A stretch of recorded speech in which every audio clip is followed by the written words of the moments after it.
Un poema de Homero Aridgis.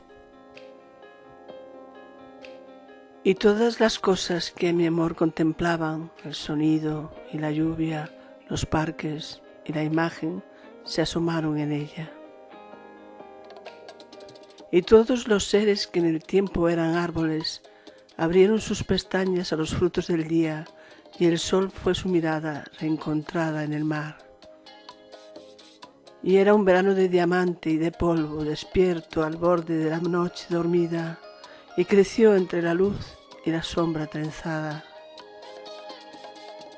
Creció sin detenerse y miré la Vía Láctea perdido entre las negras mariposas fugaces y las bocas llamando como rojas campanas. Creció con el amante en verde silencioso, vestido de destinos cabalgando las horas, y breves arcoíris, espontáneos y breves.